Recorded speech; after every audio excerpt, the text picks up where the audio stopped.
اعوذ باللہ من الشیطان الرجیم بسم اللہ الرحمن الرحیم۔ امام مہدی اس وقت مصلی پہ کھڑے ہوں گے۔ امام مہدی بھی برحق ہے، وہ مہدی نہیں جو شیعہ نے بنایا ہوا ہے، امام غائب، وہ کہتے ہیں والا امام مہدی جو ہے وہ غائب ہے۔ یہ زمانہ جو ہے غیبوبت کبریٰ کا ہے، اس لیے ان کے بڑے بڑے مجتہد جو ہے نا، جو جمعہ پڑھائیں یا عید پڑھائیں مصلی پہ کھڑے نہیں ہوتے، کہتے ہیں مصلی تو امام کے ہیں، ساتھ کھڑے ہو کے نماز پڑھاتے ہیں۔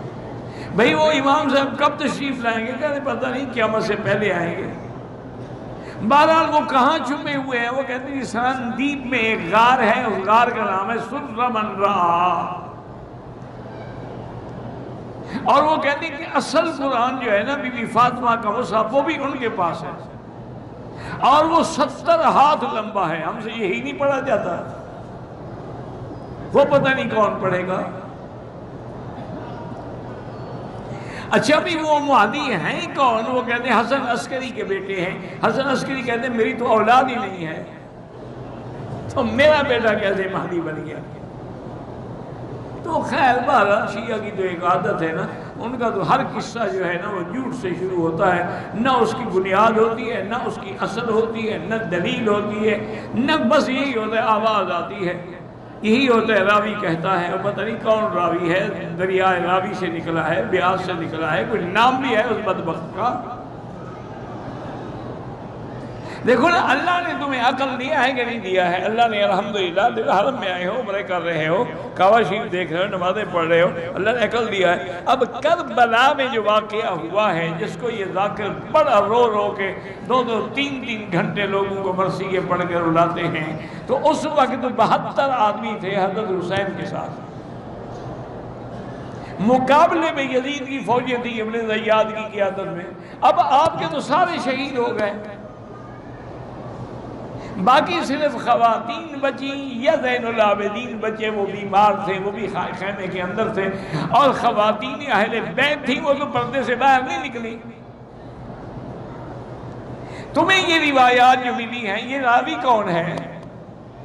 اگر یہ یزید کی فوج کا ہے تو اس بدبخت کی روایت کا اعتبار کیا ہے؟ اور اگر حسینی ہے تو حسینی تو کوئی بچہ ہی نہیں، تو روایت کس نے کی ہے؟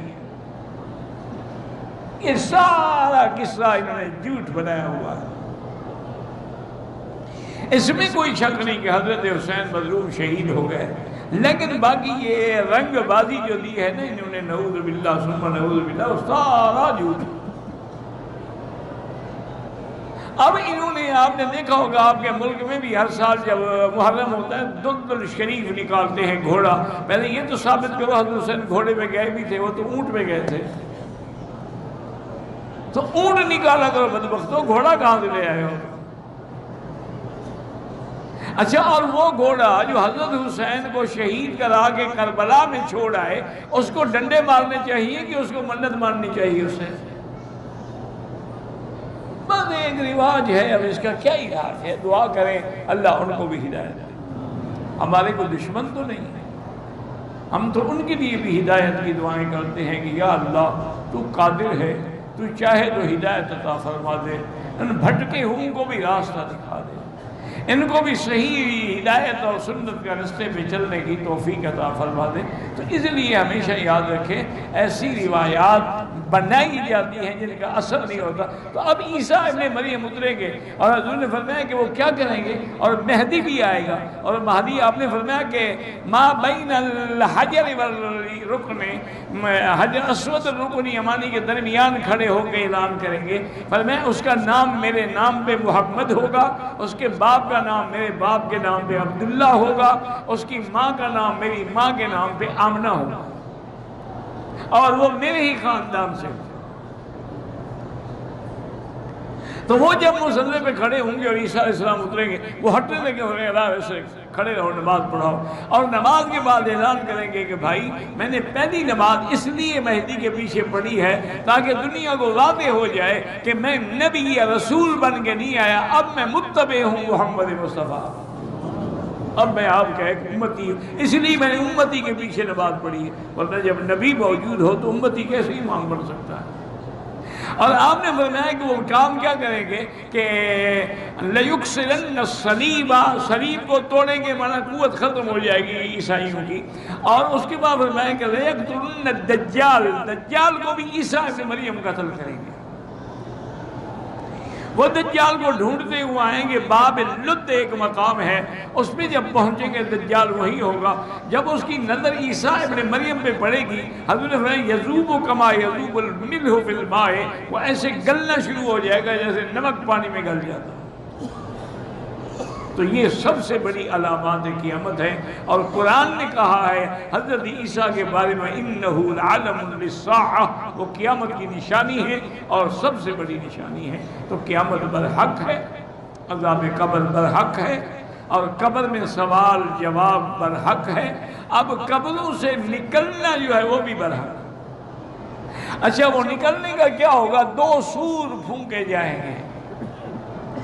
سور جو ہے وہ بھی حق ہے، یعنی ایک مثال نہیں، کوئی استعارہ نہیں، حقیقت ہے. آپ نے ہمیں قرن ینفخ، وہ اتنا بڑا سور ہوگا کہ جتنے اللہ کے بندے عالم فوت ہوا ہے ان سب کی ارواح اس کے سوراخوں میں ہوں گی. اور جب وہ پھونکے گا تو وہاں سے نکلیں گے اور اپنے اپنے جسد میں آئیں گے. تو پہلا سور جب پھونکا جائے گا تو عالم درہم برہم ہو جائے گا. پھر 40 سال کے بعد دوسرا سور پھونکا جائے گا. وَنُفِخَ فِي الصُّورِ فَصَعِقَ مَنْ فِي السَّمَاوَاتِ وَمَنْ فِي الْأَرْضِ إِلَّا مَنْ شَاءَ اللَّهُ. اللہ نے فرمایا جب سور پھونکا جائے گا تو سب کچھ ختم ہو جائے گا، مگر ہاں جن کو اللہ چاہے وہ زندہ رہیں گے، اس کے بعد بھی زندہ رہیں گے. جیسے جنت پہ فنا نہیں آئے گی، عرش پہ فنا نہیں آئے گی، اسی طرح جنت کے ہم جو حوریں ہیں غلما ان پہ فنا نہیں ہے. تو اللہ جس کو چاہیں گے وہ تو رہیں گے باقی. الا من شاء اللہ ثم نفخ فی اخری، پھر دوبارہ سور پھونکا جائے گا. فاذا هم قیام ينظرون، پھر سب مردے اپنی اپنی قبروں سے کھڑے ہو جائیں گے. اور ان 2 سور کے درمیان 40 سال کا وقفہ ہوگا. اور جب سور پھونکا جائے گا تو بندے قبروں سے اٹھیں گے. اور ایک روایت میں آتا ہے کہ بندوں کے اوپر کوئی کپڑا نہیں ہوگا، کوئی کفن نہیں ہوگا، کوئی چیز نہیں ہوگی. اور حضور نے فرمایا کہ سب سے پہلے پوری دنیا کائنات کی مخلوق میں سے سب سے پہلے جنت کا جوڑا میرے ابا ابراہیم کو پہنایا جائے گا. صحابہ نے پوچھا کب لگیا؟ حضور آپ سے بھی پہلے فرمایا ہاں مجھ سے بھی پہلے. صحابہ نے حیران ہوا. آپ نے حیران کیوں ہوتے ہو؟ اللہ کے راستے میں جب مشرکین نے ان کو آگ میں ڈالا تو ان کے کپڑے اتارے گئے تھے. تو جب ان کے کپڑے اللہ کے لیے دنیا میں اتارے گئے تو آج اللہ سب سے پہلے ان کو کپڑے پہنائیں گے، وہ بدلہ دیں گے ان کو اس توحید کا. اللہ تبارک و تعالیٰ کی رحمت سے. اور اس کے بعد پھر حضور پاک سارے انبیاء ساری دنیا کائنات اٹھے گی قبروں سے اور پھر محشر میں جمع ہوں گے. قل ان الاولین والآخرین لمجموعون الی میقات یوم معلوم. پہلے بعد والے سب کٹے ہوں گے اس وقت پہ، اس مقام پہ. وہ مقام حشر جو ہے شام میں ہوگا، عرفات میں نہیں ہوگا. وہاں جب ساری مخلوق آ جائے گی اور اس مخلوق کا یہ عالم ہوگا کہ کانپ رہے ہوں گے، اور مخلوق کا یہ عالم ہوگا کہ سورج کی گرمی اور شدت کی وجہ سے بعض کو پسینے ٹخنے تک ہوں گے، بعض کو پسینے گھٹنے تک ہوں گے، بعض کو پسینے کمر تک ہوں گے، اور بعض کے پسینے گردن تک آ جائیں گے، ڈوبے ہوئے ہوں گے. یہ ان کا عالم ہوگا. لیکن الحمدللہ ایمان والے اور اللہ کے اولیاء جو ہیں وہ بالکل بے غم ہوں گے. لا یحزنہم الفزع الاکبر، ان کے لیے کوئی پریشانی نہیں ہوگی. پھر ساری کائنات انبیاء کے دروازے پہ جائے گی. حضرت آدم سے شروع کریں گے، ہر نبی جواب دے دیں گے ہم شفاعت نہیں کر سکتے، نفسی نفسی خشی علی نفسی. حضرت سارے جواب دینے کے بعد تمام کائنات وما انبیاء کے میرے مدنی محمد کے دروازے پہ آئیں گے. صلی اللہ علیہ وسلم. اور جب آپ سے یہ شفاعت کبریٰ ہے جو سب